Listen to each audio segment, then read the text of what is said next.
Greetings everyone, and in today's class we'll be understanding again calculation of new ratio and sacrificing ratio. ये second method हम कर रहे हैं.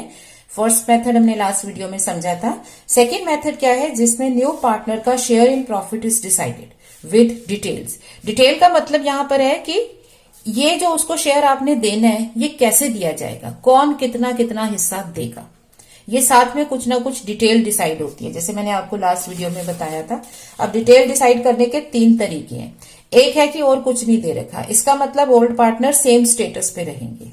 दूसरा है कि ओल्ड पार्टनर अपना रेशो भी चेंज कर लेते हैं कि अब हम इस रेशो में बांटेंगे. तीसरा ये है कि ओल्ड पार्टनर ये डिसाइड करते हैं कि जो न्यू पार्टनर को शेयर देना है वो किस तरह से देंगे, कितना हिस्सा कौन देगा, तो मतलब वो बांटने का तरीका डिसाइड करते हैं. तो इसमें पहला केस क्या है, when nothing else is given.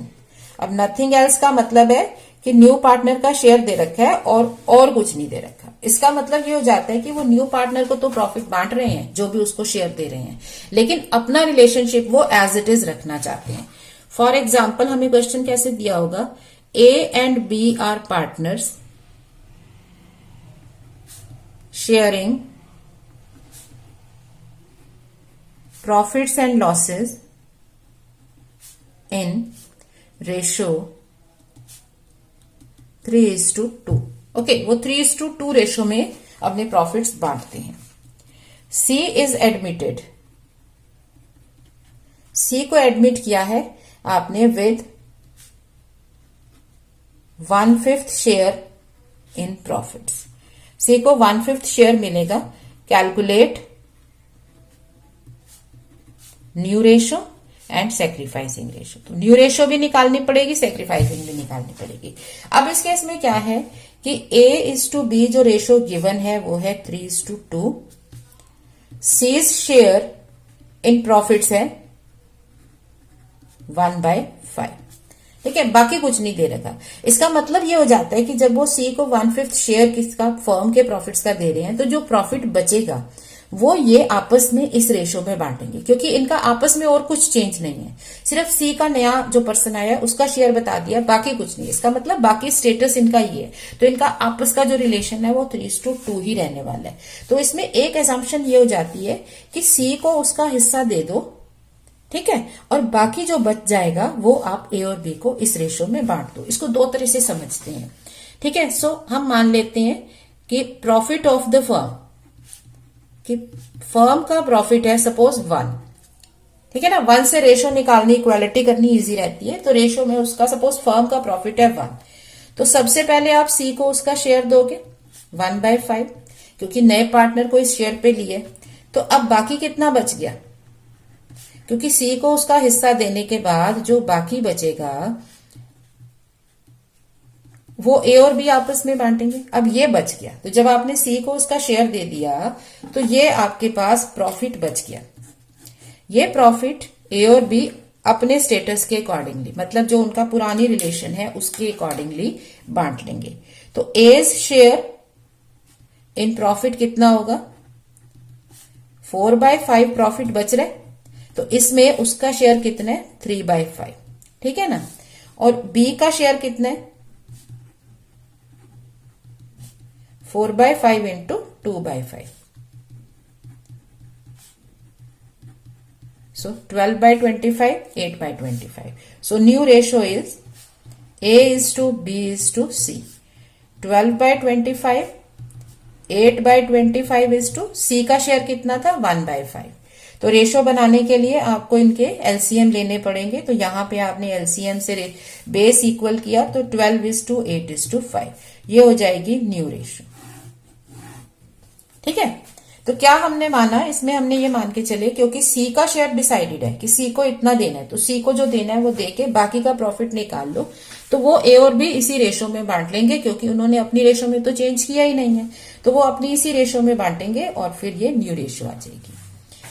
A का शेयर निकालो, B का शेयर निकालो, तो अब ये नए शेयर है, क्योंकि C को शेयर देने के बाद 1/5 हिस्सा देने के बाद जो बच जाएगा वो A और B अपने पुराने स्टेटस के अकॉर्डिंगली ले लेंगे. तो ये न्यू रेशो आ गई.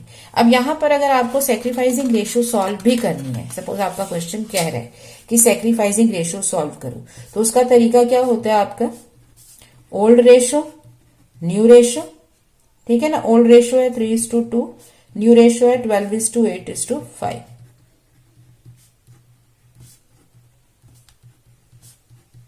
तो आप शेयर सैक्रिफाइस्ड सॉल्व करोगे जैसे हमने पिछले मेथड में सीखा था, old ratio minus new ratio.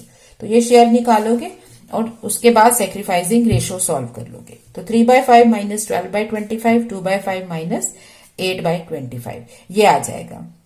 अब कैन यू इमेजिन कि इसमें रेशो क्या आएगी, इसमें रेशो जो है वो इनकी ओल्ड रेशो जो है उसके इक्वल ही सैक्रिफाइसिंग रेशो आएगी। इसका रीजन क्या है, क्योंकि इन्होंने आपस में कोई चेंज नहीं किया, तो दैट मीन्स कि ये इसी रेशो में ही सी को उसका शेयर दे रहे हैं, ठीक है। तो इसको अल्टरनेटिव वे में हम क्या मान लेते हैं, इसका अल्टरनेट क्या है कि क्योंकि सी का शेयर डिसाइड हो गया 1/5, तो ये तो बताया नहीं कि ए बी कैसे देंगे, है ना। तो इसमें ये मान लेते हैं, क्योंकि कुछ नहीं बता रखा, कि A and B will give C its share in their old ratio. तो जो उनकी अपनी रेशो है ना, वो उसी रेशो में सी को उसका हिस्सा देंगे। तो सी को क्या मिलेगा, ए से सी को अपने हिस्से का 3/5 ए से मिलेगा और अपने हिस्से का 2/5 बी से मिलेगा, ठीक है। सी की लैंग्वेज में समझ रहे हैं कि सी का इतना हिस्सा है। अब क्योंकि बता नहीं रखा ए बी ने कैसे देना है, तो हम ये मान लेते हैं कि वो अपनी रेशो में ही देंगे, फिर इसी रेशो में ये सी इनसे ले लेगा। सो 3/25 और 2/25 ये ए दे रहा है, ये बी दे रहा है। तो सेक्रीफाइस कितना हुआ, सेक्रीफाइसिंग रेशो होती है कि ए और बी कितना दे रहे हैं, कितना सेक्रीफाइस कर रहे हैं। तो ए ने दिया 3/25, बी ने दिया 2/25, तो सेक्रीफाइसिंग रेशो हो गई 3:2। मतलब वही रेशो जो इनकी पहले से थी वही सेक्रीफाइसिंग रेशो है। और अगर आपको न्यू रेशो निकालनी है तो अब ए का न्यू शेयर कितना आ जाएगा, ए का न्यू शेयर हो गया 3/5 पहले से था और ये 3/25 इसको दे रहा है, ठीक है ना, 12/25। बी का न्यू शेयर कितना बनेगा, बी के पास 2/5 पहले था और बी 2/25 इसको दे रहे 8/25 और सी का शेयर तो है ही 1/5। तो न्यू रेशो क्या आ गई 12:8:5, सेम शेयर आएंगे। तो इस प्रॉब्लम को समझने के दो तरीके हैं। पहला तरीका ये है कि सी को उसका हिस्सा दे दो, जो बाकी बच गया वो ए और बी अपनी रेशो में ले जाएंगे, ठीक है ना। तो इससे न्यू रेशो आ जाएगी। और सेक्रीफाइसिंग रेशो अगर आप सॉल्व करना चाहते हो तो क्योंकि वो सेम रेशो थी, कोई चेंज नहीं था, उनका स्टेटस वही का वही है, तो वही रेशो सेक्रीफाइसिंग रेशो आएगी। जब इसको सॉल्व करेंगे ना 3/5 माइनस 12/25, तो ये आ जाएगा 3/25, यहां पे आ जाएगा 2/25। तो आपकी सेक्रीफाइसिंग रेशो ओल्ड रेशो के बराबर होती है। ये आप कैलकुलेट भी कर सकते हो और अगर जरूरत नहीं है तो आप डायरेक्टली पिक भी कर सकते हो, ठीक है। अब इसी में ही सेकेंड केस क्या है कि जब उन्होंने सी का शेयर डिसाइड किया उसके साथ ही उन्होंने अपना शेयर भी रिवाइज कर लिया। मतलब when new partner share is given, क्योंकि हम मेथड सेकंड कर रहे हैं ना जिसमें न्यू पार्टनर का शेयर गिवन होता है, उसके साथ साथ old partners revise their own share, वो अपना शेयर भी रिवाइज कर लेते हैं। जैसे method second case 2, second method का second case, when new partner's share in profits is given and alongside उसके साथ साथ existing partners revise their share. तो एग्जिस्टिंग पार्टनर अपना शेयर भी रिवाइज कर लेते हैं, ठीक है। तो वो कैसे रिवाइज कर सकते हैं, फॉर एग्जाम्पल हमें दे रखे है A and B are equal partners, they decided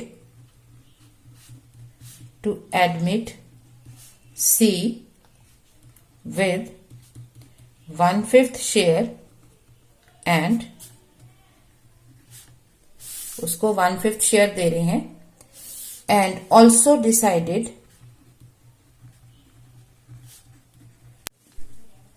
change their ratio to 4:3। ठीक है, अब क्या हो गया कि ए और बी पहले तो इक्वल पार्टनर थे, old ratio is equal, but जैसे उन्होंने सी को एडमिट किया उन्होंने अपना रिलेशनशिप भी 4:3 में चेंज कर लिया। सो अब सेम मेथड है, सेम फॉर्मूला जैसे हमने पिछला मेथड किया था ना केस 1, उसी तरह से करेंगे, लेकिन अब ये न्यू पार्टनर के आते ही उनका न्यू रिलेशनशिप चल पड़ेगा। तो वही let the firms profit is 1। ठीक है, इसमें सी को शेयर कितना देना है, 1/5। तो अब जो बाकी बचेगा वो बटेगा ए और बी में। सो रिमेनिंग प्रॉफिट कितना हो गया, 1 में से अगर 1/5 दे दें सी को तो 4/5 बच गया एलसीएम लेके। अब ये 4/5 जहां पहले वो इक्वल बांट रहे थे क्योंकि और कुछ बताया नहीं था, स्टेटस मेंटेन था, अब उन्होंने क्या कर दिया, अब ये इसको इस रेशो में लेके जाएंगे। इसका मतलब ए का शेयर जो है, अब ए का शेयर प्रॉफिट्स में कितना होगा, 4/5 जो बच गया है प्रॉफिट उसी को बांटना है ना, सी को प्रॉफिट दे दो, जो बच गया उससे बांट दो। तो 4/5 में उसका शेयर कितना हो गया, 4/7। और बी को कितना शेयर मिलेगा, बचे हुए प्रॉफिट में बी का शेयर कितने, 3/7। ठीक है ना, तो ये हो गए ए और बी के शेयर्स। सो न्यू रेशो क्या हो जाएगी, A:B:C। तो ए का शेयर है 16/35, बी का शेयर है 12/35 और सी का शेयर कितना था, 1/5। सो इसे हम 7 से मल्टीप्लाई कर दे रेशो के लिए, 16:12:7। सो ये न्यू रेशो आ गई। ये हमारा है सेकंड केस जिसमें हमें पार्टनर का शेयर बता रखा है और साथ में बता रखा है ओल्ड और एग्जिस्टिंग पार्टनर्स में चेंज। अब यहां अगर आपको सेक्रीफाइसिंग रेशो निकालनी है तो उसकी कैलकुलेशन करनी पड़ेगी। कैलकुलेशन वही जैसे हमने फर्स्ट मेथड में की थी, ओल्ड रेशो। तो ओल्ड रेशो थी इक्वल, पहले तो वो इक्वल ही बांट रहे थे ना, इक्वल पार्टनर्स थे। New ratio 16:12:7। ठीक है ना। सो शेयर सेक्रीफाइस्ड, शेयर सेक्रीफाइस्ड कितना होगा, ए के लिए old ratio minus new ratio, sacrifice होता है ओल्ड माइनस न्यू, तो 1 - 16/35, एलसीएम लिया 19/35, 1 - 12/35 फॉर बी, तो ये हो गया 23/35। तो सेक्रीफाइसिंग रेशो क्या आ गई, 19:23। ठीक है ना, तो सेक्रीफाइसिंग रेशो। अब मेथड 1 और मेथड 2 जो हमने किया है इस केस में, इन दोनों में ज्यादा डिफरेंस नहीं है। ठीक है ना, इसमें डिफरेंस इसलिए ज्यादा नहीं है क्योंकि हमने सिर्फ एक ही चेंज किया है। जहां केस 1 था उसमें ओल्ड स्टेटस क्यू मेंटेन था, तो उसमें इक्वल पार्टनर इक्वल ही रहे, तो जो प्रॉफिट बचा वो प्रॉफिट उनकी ओल्ड रेशो में ही बट गया था, तो हाफ और हाफ ए बी को मिल जाता। लेकिन इसके सेकंड केस में क्या है, पार्टनर्स अपना रिलेशनशिप भी चेंज कर रहे हैं, दैट इज अब वो अपनी रेशो बदल रहे हैं, तो अब जो प्रॉफिट बचेगा वो न्यू रेशो में बटेगा। ठीक है, तो दोनों का हमें क्लियरली क्वेश्चन में पता चल जाता है। अगर क्वेश्चन में कुछ और नहीं दे रखा तो इसका मतलब जो प्रॉफिट बच गया वो अपनी पुरानी रेशो में लेके जाएंगे, और अगर चेंज बता दिया तो जो प्रॉफिट बचेगा वो अपनी न्यू रेशो में लेके जाएंगे, न्यू रेशो आएगी और सेक्रीफाइसिंग रेशो भी सॉल्व होगी। सो आई होप ये सेकंड केस इस मेथड का क्लियर है। So next case next class. Stay learning and practicing, stay smiling. Thank you.